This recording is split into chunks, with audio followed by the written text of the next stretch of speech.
Am I really going to make a theory and speculation video on Volume 4 of the Xenoblade 3 DLC based on 20 seconds of footage?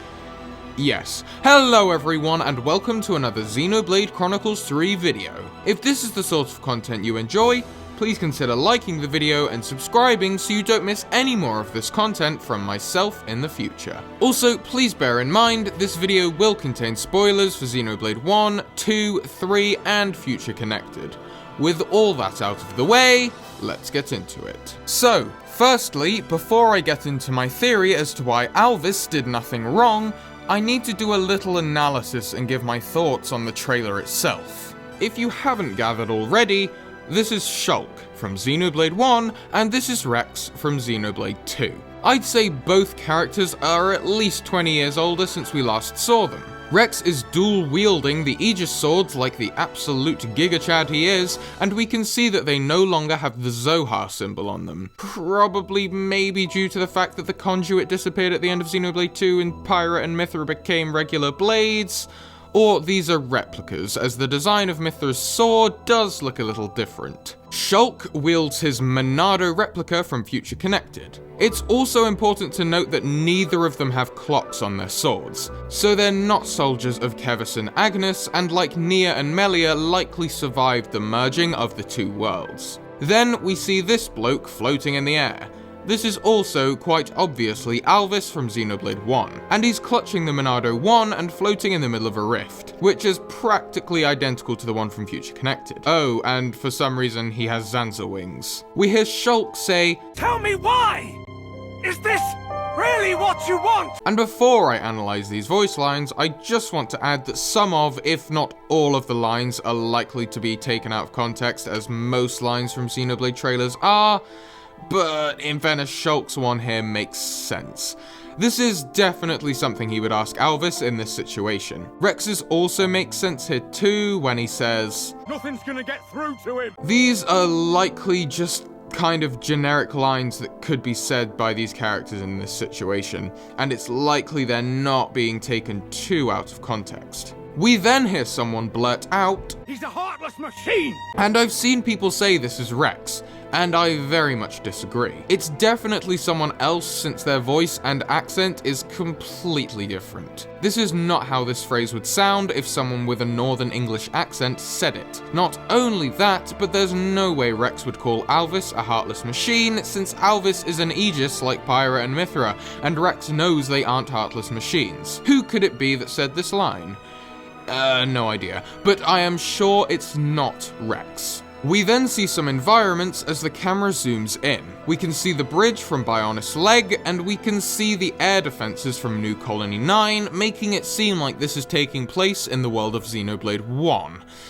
But we can also see this area is just floating over the abyss, and in the background you can quite clearly see the more Ardain hand, so we can confirm that this is Aionios, and it is probably a prequel story, as if the rest of the trailer didn't make this pretty obvious. We then see this character, and this is where it gets very interesting. He says, "Like killing Granddad wasn't enough for you?"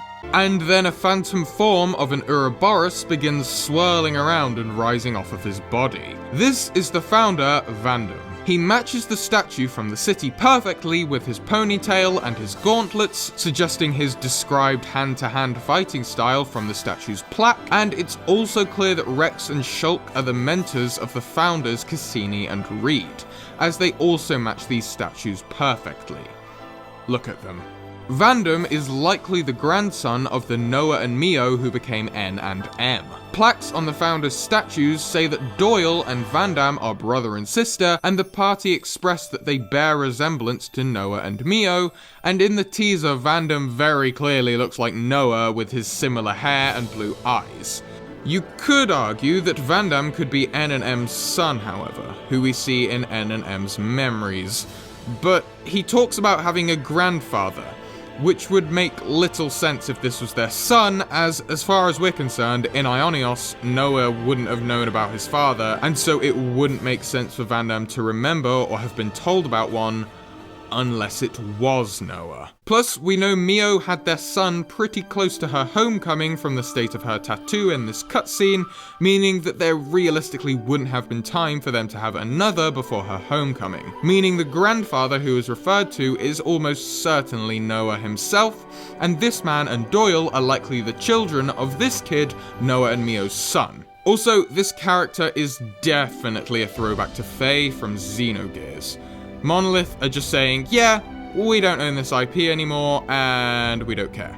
When he says, "Like killing Granddad wasn't enough for you?" the trailer makes it seem like he's saying this to Alvis, but it probably isn't to Alvis, as it doesn't make sense to be said to him. Alvis did not kill his grandfather. Technically Zed or Mobius did. But I think here he'll probably be talking to Mobius N, because it was N who chose the Endless Now, and in doing so he killed Noah, Vandam's grandfather. Also, the lighting and environments are different from that scene where Shulk and Rex are confronting Alvis.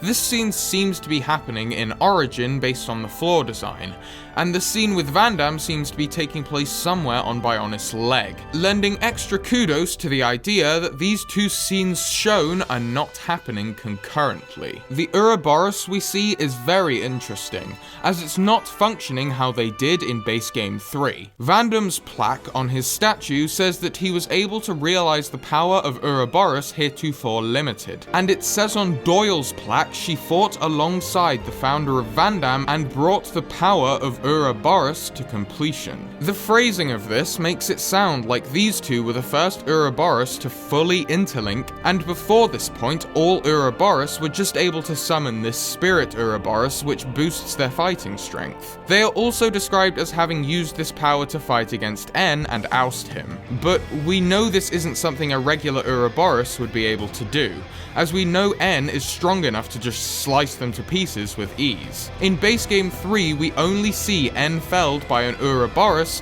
when Noah and Mio finally draw the Sword of Origin from Noah's Ouroboros. So perhaps this is exactly what Vandam and Doyle were able to do.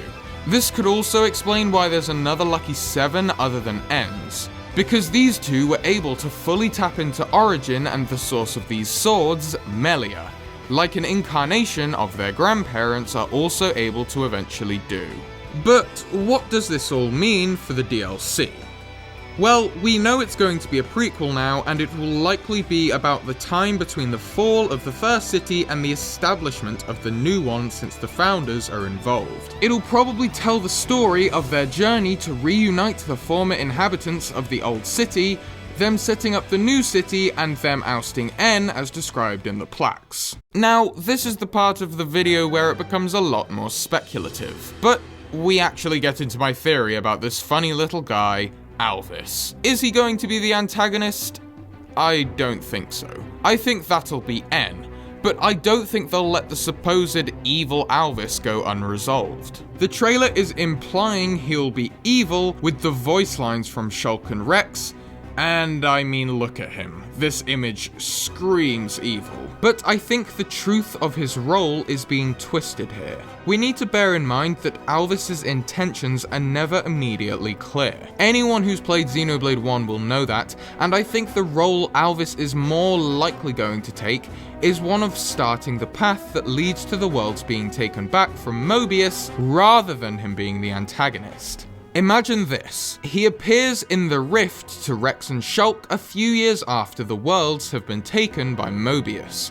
He sees them trying to do something to free the world, but he's seen the future and knows they're not going to achieve what they need to in the here and now. So he brings them forwards in time to the time of this character, Vandam, and the other founders, so they can mentor and help them to defeat Mobius in this time, and then re-establish a safer city which will act as a base from which the Ouroboros party from Xenoblade 3 will eventually liberate the world from Mobius. I think in this way, Alvis could be this 7th founder who helped re-establish the city, but was described as having destroyed all records of his existence and was never seen again. Perhaps his disappearance could be explained by us seeing him transform into a little blue Nopon called Riku. Now, I don't want to poke the hornet's nest, and I know this theory has become a bit of a meme, but imagine if this actually happened. It could explain why the sword was left in Riku's care, and it would also explain this mysterious interaction between Melia and Riku. Also, imagine how funny it would be if this theory was true. I think also this DLC could explain how Noah and Mio were able to exist despite N and M also existing, as the explanation in base game was a little wishy-washy, and I feel something could happen in the DLC which explains why their rebirth was triggered.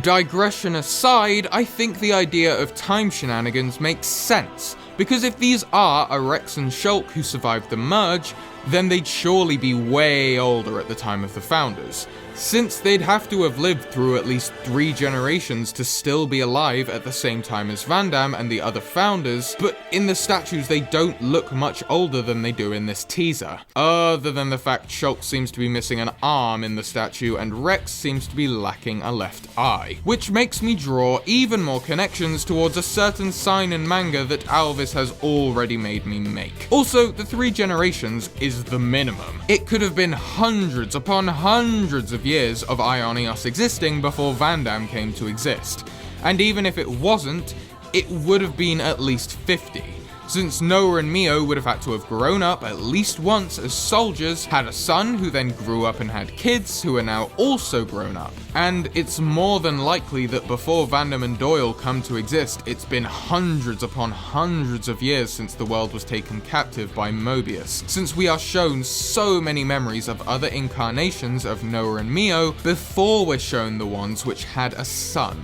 And with the disappearance of the conduit, it's unlikely that Shulk and Rex's lives have been preserved by being Aegis drivers as Amalthus described in Xenoblade 2. So them being as young as they are shown as being at the time of the Founders really wouldn't make a lot of sense. Unless ALVIS is going to have something to do with it. So yeah, that's my theory as to why I think ALVIS isn't actually going to be the antagonist of this game. To quickly sum up all this analysis and speculation, the DLC is probably going to be a prequel DLC about the Founders in areas which weren't accessible in the base game due to Annihilation events taking them out, and ALVIS is going to bring Shulk and Rex forward in time to help the Founders light the way to the future. Is all that a bit speculative? Very. I do think it makes sense though. But what are your thoughts on this? Let us know down in those comments and subscribe so you don't miss any more of this content from ourselves in the future. And with that, thank you very much for watching, stay safe out there, and we shall see you all in the next one.